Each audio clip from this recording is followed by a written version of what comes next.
За сонгол болоод жил хүрэхгүй хугацааны дараа овоос өрхийн хамтраад асуудлаа шийдэх гэж явж ирсэн одоо засгаараа оролдож байгаа нь харамсалтай байна. За энэ дээр хамгийн бас энд өнөөдөр бид нар чухал асуудал ярьж байгаа боловч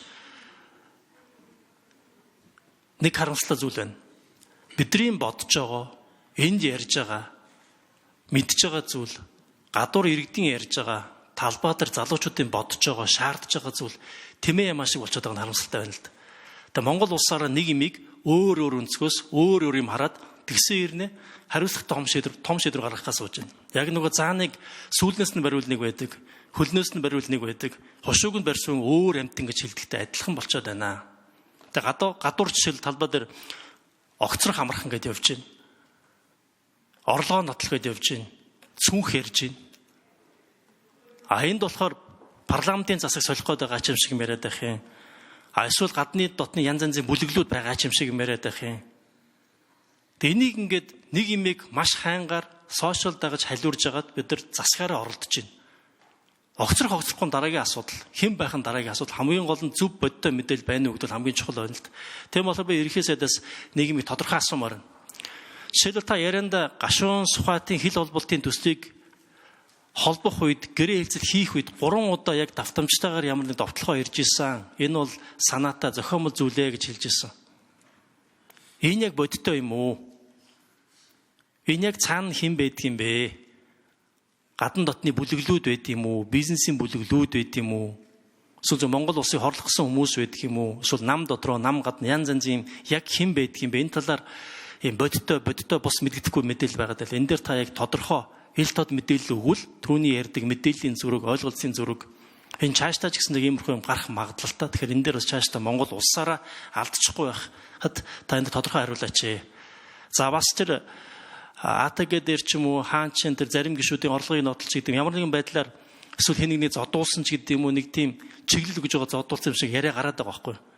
Энэ дээр таны тайлбар өгснийг би сонссонгүй. Тэгэхээр энийг бас иргэдэд яг та одоо чиглэл өгөө сууж идэг юм уу? Эсвэл үгүй юм уу? Эсвэл зөвхөн гүтгэлэг юм уу? Тодорхой тайлбар өгөөч.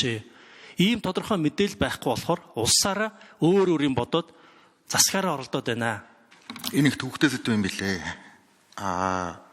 Амархан байсан бол тэгээд холбогдчихлоо байсан байна. Нэгдүгээрт энэ манайх төмөр зам тавигдчихаар үнийн хувьд Оросын улбаны улс болон бүгд найрамдагчдаар тусын Баян нуур талд байгаа тодорхой компаниудын хувьд бол өрсөлдөх чадваргүй болох юм бэл. Нөгөөр нь их овроор зөөгöd хэлэхлээр. Сая бид нар очиод хил гарч бас тэр компаниудтай уулзсан. Энэ дээр одоо айл намын хүмүүс байсан. Нэгдүгээр тийм шалтгаан байна. Хоёрдугаарт энийг бид нар болгочноо. 10 жилийн өмнөх тэр гэрээгээ одоо бидний хувьд бол хэвээр нь хатгалаад ингэж хийгээд явнаа. Бид нар бол одоо төр засаг болон улс төрд лобби хийж чадна гэдэг манай дотоодын компани юм групп нэгдэл байгаа. MMC. Эдгээр маань болохоор тэр нөгөө China Energy гэдэг байгаа компани ятгаад идэв юм лээ. Бид нар ч одоо ингээд бизнес төлөвлөгөө нь 5-7 хамт байх хэрэгтэй шүү дээ. Жижиг 5-7 хамт байх хэрэгтэй. Тэгээд хоёр улсын засгийн газар шууд ингээд хоорондоо холбогдоод наадагч нь бол нэг тийм бүтэл муутай. Энэ ингээд нэг тийм их шиг байна. Дээрээс нь яг одоо автомашины бизнес эрхэлж байгаа бас манай улс төрчид байна. Яагаад тэгэхээр төмөр зам тавигдчихвал автомашины тэр нөгөө тээврүүд чинь бүгд байхгүй болох юм лээ л дээ. Энэ их тийм томоохон эрх ашиг хүндэх юм л. Ингээд энэ 3 эрх ашиг хөндөгдсөн зүйлийг сая бид нар 90% баталсан.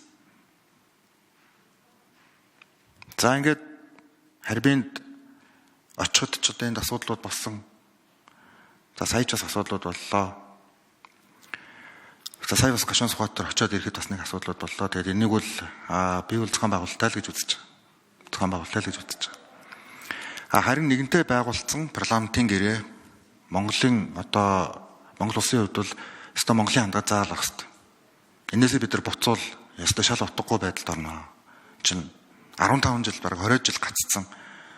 Тэгээд Монгол улсын парламент ирэх өгөөд нэг удаа хийчээд 10 жилийн өмнө тэгээд дахиад буцсан юм зүйл шүү дээ. Тэгэхээр одоо энийг бол ингээд бүгд найрамдагчдаар тусын тал бол их анхааралтай ажиглаж байгаа. Маш их санаа зовж байгаа. Тийм учраас энэ бол одоо ингээд доктортой байх тал дээр бол парламент одоо бас баталгаа өгөх нь бол зүйтэй байна. За тэр юу бид нар бол худлаа шүү. Одоо за ингээд цагдаа дээр нэг асуудал. Би одоо алтан гэрэл сайд байвал бас уул нь хариулчаасаа гэж бодчих. Би зориуд арчсан намд яагаад хууль зүйн дотоод яам очихын зүйтэй гэж үтсэн бэ гэхээр ийм хардталтууд их байдаг. За нэг тим юм боллоо. За тэрийг одоо ингээд ерхий сайд мэдж байгаа, ингэж байгаа, тэгж байгаа. Тэг жишээлбэл одоо нямдэрж дарах ч гэсэн би ямар ч мэдээлгүй байж гэнэ гэдээсэн тухайн үед бүгдээрээ шоолж ирсэн. Би алтан гэрлээс асууж ирсэн. Үнэн байгаа үгүй. Үнэн асуугаарай журмынхаа нөхрөөс. Одоо ингээд ажиллаа өгч байгаа юм чинь бүр илүү тодорхой ярьж өгөх байх. Тэгэхээр ийм зүйлүүд бол байдаг шүү. За жишээлбэл одоо тэр Норгийн залуучууд одоо засгийн газар ингэсэн тэгсэн гээл. Тэр өдөр бид нар бүгдээрээ хамт чуулга эхэлжсэн. Чуулга эхлээд бид нар нилээн их зүйл би гашуун сухад ганц модыг л ярьжсэн. Тэрийг одоо та бүхэн санаж байгаа хамтдаа уулзаад. Өглөө босоход тийм зүйл болцсон байсан. Тэрийг одоо хамт байжсэн хүмүүс байгаа. Би бүр цочирдоод тэгээ би алтан гэрэл сайд руу ярьжсэхгүй. Заавал чуулга эхлэх өдөр ийм юм зүйл давцаад тахтай яах вэ? Тэгэхээр огт ийм одоо ийм зүйлүүд бас байдаг шүү. За утааны асуудал болсон. За утааны асуудал яг тэр жагсаал болдгоос өмнө бараг 10 хоногийн өмнө болцсон байсан асуудал байсан. Гэх мэтчлийн ийм асуудлууд бол байна. Тийм учраас цаашаа бас одоо цаашдаа Монголын төр илүү дархлаатай хоёр том гүрний дунд байгаа одоо Монголын ардчил илүү одоо бас тийм дархлаатай байхын тулд асуудалд одоо их хурлын гишүүд маань илүү тийм мэдээлэлтэй байх нь л зүйтэй гэж би бодож байгаа. Би одоо өнөөдөр бас энэ асуудлыг яриад олон талаас нь ярьдаг ийм эргэлзээтэй зүйлүүд байгаа бол бүх зүйлийг надаас асуу гэж хэлээд байгаа юм тэр. Асууч. Тэгээ би хариулъя. Шаардлагатай бол нотлогоо одоо хийгээд тэгэхгүй л яг үгээр ийм зүйл дээр одоо ийм том хэмжээний асуудлуудыг ингээ буруу тайлбарлах, буруу ойлгуулах ийм зүйлүүд бол их байдаг. Тэгээ энэ нь одоо ингээ явж гад засаглалын асуудал дээр болж хувирдаг. Цаанаа маш их өөр зорилготой байгаа.